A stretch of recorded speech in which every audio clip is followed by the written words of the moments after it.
You're tuned into the It's Real podcast with your hosts, Kayla Calendar and Andrew Yagi. Each week, we'll talk about what happens behind the scenes working full-time in real estate and share with you real-life stories, our successes and failures as we work to help consumers and industry professionals reach their real estate and real-life goals. Here we go. Episode 19 of the It's Real podcast. I'm Andrew Yagi, and I'm a real estate agent. I'm Kayla Calendar, and I'm a mortgage lender. Kayla, I think people probably thought we gave up on our podcast because we've probably taken a couple of weeks off. But really, the biggest thing is finding balance and trying to find time to enjoy the summer, right? Yeah, I couldn't agree more. And at the end of the day, we're still being consistent. And a lot of times people put out podcasts and they end, I think the number was after like 10 or 20. They're done. They're done and you never hear from them. So we're still here. So maybe we'll do one more podcast and then we'll be done. Nah, we got a lot to talk about. We always have a lot to talk about. So we do have a lot to talk about. What have you been up to lately these last couple of weeks? I thought about you this weekend as a plane flew over the lake, but it wasn't me. Well, I figured.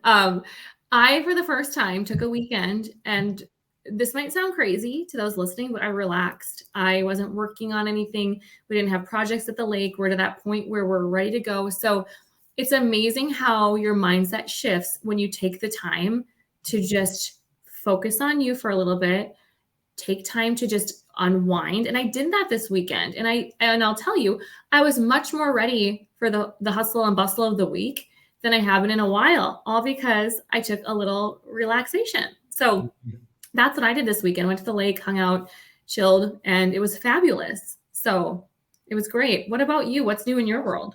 Yeah. Well, what is new? I've been spending a lot of time at the lake as well. In fact, just this last weekend, we've been starting to get, some of the kids up starting to ski a little bit. And we have kind of this little ski trainer board. It's kind of like a boogie board, kind of rounded in the front and kind of has ski cutouts in the back and little bindings and a rope attached. And so I had a couple of nephews that got up about a week ago and we weren't there. And then Ella, my 5-year-old, she got up and just was like nonstop, like wanted to go 8 or 9 times. And we've been trying to get some of the younger ones to go too. So we had a really nice, relaxing lake weekend as well. Wasn't quite so busy. Not all of my siblings and nieces and nephews were out there, so it was kind of nice. I've been doing, a little bit of traveling, some professional flying, and so got to take a trip down to Orlando. That was really nice. My wife came down and some friends of ours, and we had just a really great time. So kind of recharging, unwinding. It was really, really great. That's awesome. I saw I don't remember which little one of yours got up on. You froze, Kayla. You're freezing on me. But yeah, you probably saw the video referencing Ella, the 5-year-old who got up skiing. And she did a really, really great job. And in fact, excited to go back out this weekend and maybe hit it again. That's awesome. It was Ella, you said? Yep, Ella. Yeah, if she can do it, I can do it. I know I can. Have you ever skied? I'm sure you have. Never have I ever. Well, downhill. Well, because of course, coming from Walhalla, North Dakota, the Frostfire Mountain, you've never been snow skiing even? No, my mom wouldn't let me. My coaches wouldn't let me. They were afraid I'd get hurt. So I just never did. Because I suppose you were the volleyball and basketball star, right? Or was it just volleyball? I would say more so volleyball, but it's one of those things where if you don't ever do it, you never do. It's like you don't go back and do it. So yeah, I think I could handle that. The water skiing and the surfing. I'm a little scared, but good for Ella. You should try wake surfing because the one thing I'm not is athletic, and I haven't even we used to ski all the time, and then kids and everything else happened. We just don't ski. Yeah. And even like wakeboarding, I haven't wakeboarded in a decade, and I just learned to wake surf. Got together with some friends from college, and we had a really, really great time. And it was, I'm still, I think I've got one knee that's a little sore from it, but it was a lot of fun. Worth it. Good for you. I didn't know that. That's awesome. Yeah. Amen. So Kayla, we haven't connected for a little while. All the while, the market continues to, the world continues to turn and the market continues to churn. And your first question before we talk about rates and market, but what are you seeing in Fargo? What's your perception as far as housing inventory? Like, are there less homes that are available in your market? Yeah, I mean, much less. I think it's gotten a little bit better in the last few weeks. There's been some newer homes that have come on the market, but I think the fact of the matter is that there's still not enough homes. We're seeing a lot of builders start to kind of push more promotions. We're seeing a lot of people say, okay, if I can't get an existing home, maybe I should build. So I've been running a lot of numbers on new construction. That's very popular in Fargo. And then in terms of inventory, I think that because the rates are doing this, they're coming up a little bit. Those people are still holding on to their homes because they don't want to let go of that lower rate. So they're not selling, which is creating less inventory. So I'm not seeing a lot of shifts in the last since we started this podcast, Andy. I feel like I'm a broken record. It's rates are still high and or rates are normal, I should say, and inventory is low. But how about in your area? What are you witnessing? Yeah, there's not a lot that's out there, Kayla. I mean, when I pull up the MLS and I look at it in our market, I mean, we do not have a lot of homes.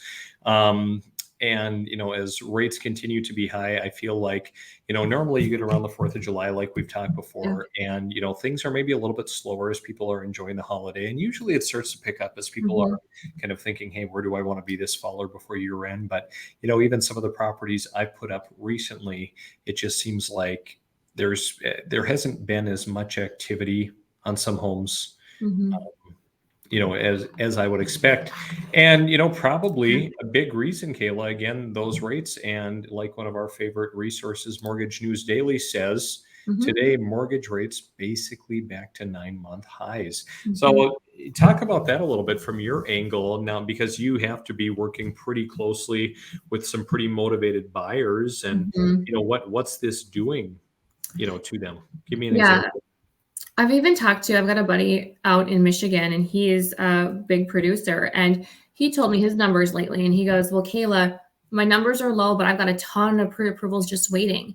And I thought to myself, I'm the same. We've got all these people waiting to buy. And some of those people have houses to sell.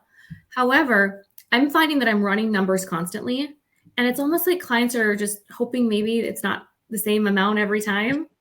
And it is. And so I'm seeing that individuals are just on the fence still. And as they sit on that fence, rates continue to kind of slide up a little bit, and that doesn't change their payment. And one of the things and pieces of advice that I have is if you are approved, if you're one of those people that are on the fence or you haven't found a home, make sure that you check with your loan officer that if you're approved up to 350 and a payment of X, make sure that as rates go up and change that you're still qualified. Because if you're at the top of that approval and rates go up, that means that your approval comes down a bit. So those letters are fabulous. They're great. They're gold. However, they only hold so much weight when it comes to the movement of the market. So kind of a piece of advice and a little bit of what I'm seeing, Andy, on my end. Yep, absolutely. Mhm.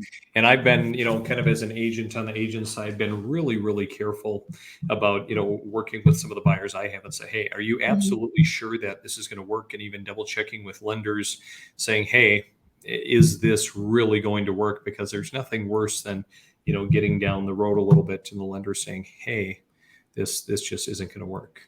Right. And that's where, like, personally, I approve people and I say, you're approved up to a payment of this. But I always leave a little wiggle room because if they say, well, you said I was approved for this, and then rates come up, I don't focus on purchase price because, especially in Fargo, it's specials. Those affect that payment. But focus on that payment. Make sure you talk to your lender before you write an offer and ensure that you're good to go. Because I think a lot of people just kind of forget that, Andy. And maybe realtors do too. They're like, oh, they're approved, we're good to go. But it's so important for otherwise it'll be a kind of a disastrous situation. Yeah. Well, the devil's in the details, and that's the thing where, I mean, there are just conceivably so many, uh, details, and if you're kind of a high producing lender like yourself, or agent for that matter, you're working with so many different people, Oh, so yeah. it can be challenging, even having staff on hand, to kind of stay on top of everything. But Mhm. as you say, so important. It is. And I think you're right, is there's a lot of people that we work with. And so it's always, we don't always know when you're going shopping. We ask, we check in, but sometimes it comes up and I've had clients that said, oh, I wrote an offer last night. And I said, oh, well, okay, well, didn't know you were looking right now, but it's all about communication. Like you said, the devil's in the details. So communication, communication, communication. So rates really as high as they've been, Mm-hmm. since November of 22, and even looking at the today's rates, about Mm-hmm. 7.13 for a 30-year fixed on average, about 6.5. I mean, that the rates are pretty high. Kayla, talk a little bit about like the Mortgage Bankers Association and kind of some of the numbers that they put out. The MBA forecast comes out every month. You'll notice it says July 20th, so it's very, very recent. The middle of the page, I know there's a lot of info, but in the middle of the page, it says interest rates. Yep, you're right there. As you see, that's 2022. We're into 23, and people are wondering, well, when are rates going to drop? No one really knows, but this forecast takes, historical data, and they take projections, and they provide this to us. I mean, there's no guarantee, but this is what they're projecting. So, Andy, if you look into 2023 here, I mean, we're getting to the point where we're at Q3, Q4 almost. So you'll see 6.6, 5.9, but dang, that average today is, you saw it, 7.1. Yep. But and the same thing, I look at the Treasury yield as well, because they're predicting 3.7, and it's a little over 4. Call it 4.1. Right. And those flow together. And I think it's just important that, just because rates have not come as low as people have been hoping for, this gives an idea of what they could do into 2024. I think a lot of us followed this and saw this should have maybe been forecasted for end of Q3, but we're seeing it in 24. We're seeing right now 5.7, 5.5, 5.2. I guess I want to talk about this because if people are comfortable with the payment at 7 or 6.5, if you pay points, then my advice is get the house now before it becomes so demanding and you're paying $450 for a house that's $400. Get that home if you're comfortable with that payment, with the hopes that based on 2024 projections, you might see a rate 0.5 to 1% or more lower. So that's why I really like this forecast. Yeah. I did, I don't have it up right now, Kayla, but it just seems to me like, looking at this forecast that, rates were forecasted, the beginning of the year to be a lot lower. Am I imagining that, or wasn't that the case? No, they were. If you would go back to the old MBA forecast, you would see that the projections were going to be lower, but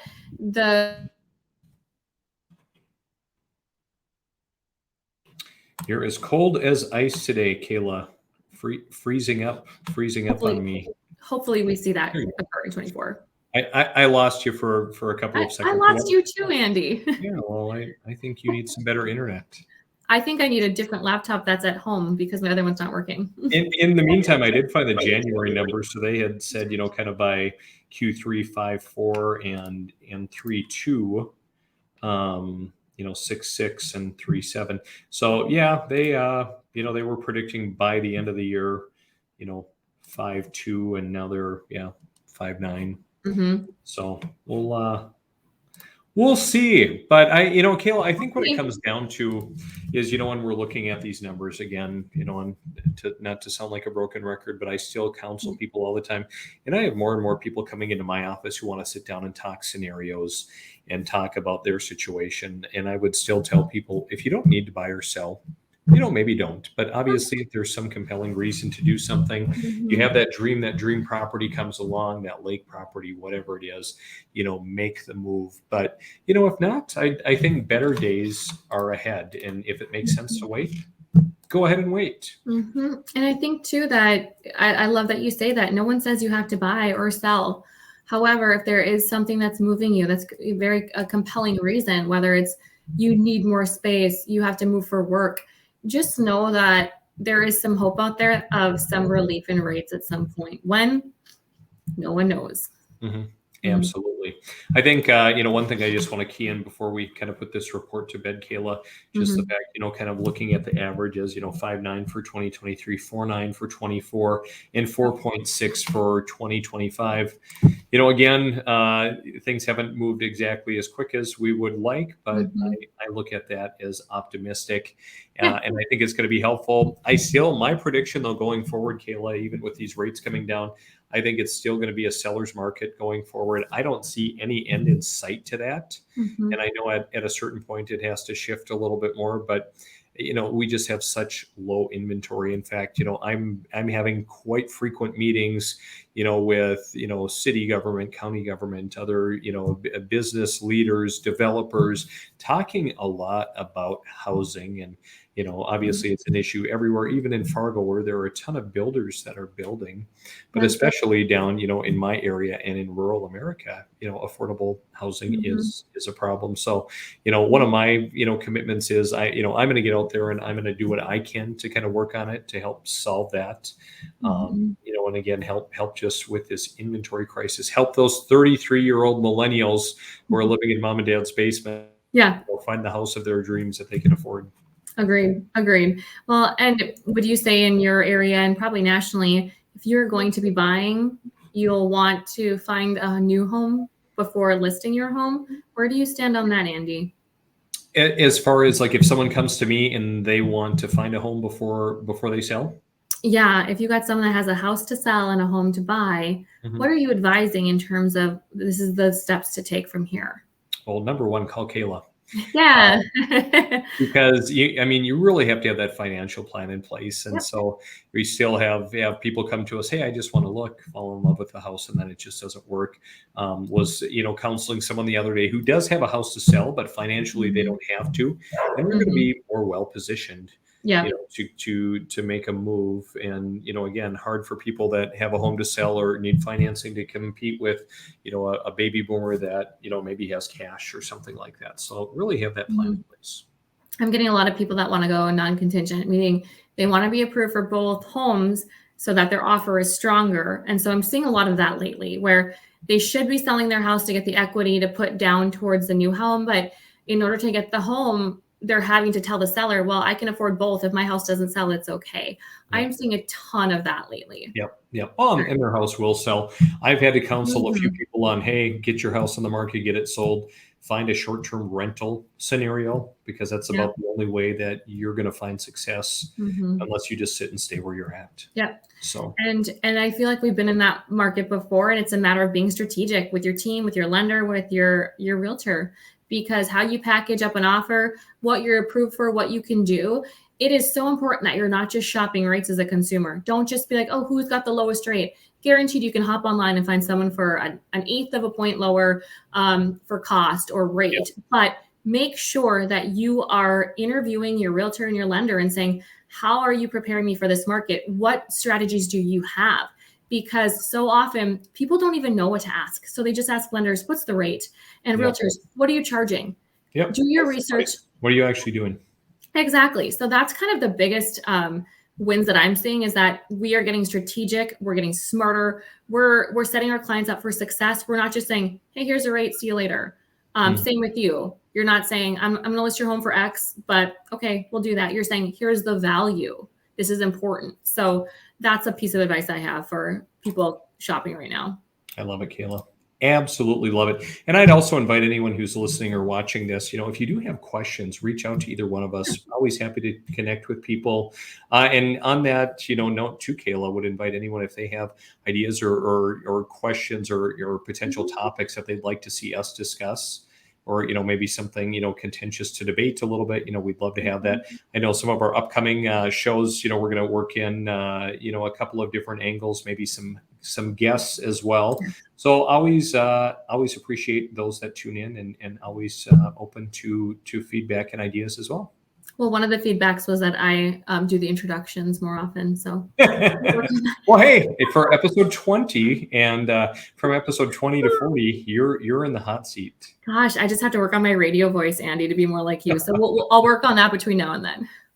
We were joking about that the other day, and I did do a little stint in radio. And so when you were growing up in Walhalla, did you get like XL93 Grand Oh Forks yeah. station? You listened to it, and Mhm. so it was funny. We would always get together with one of my cousins, and we'd sometimes prank call some of his friends, and I'd pretend to be Rockin' Rick from XL93.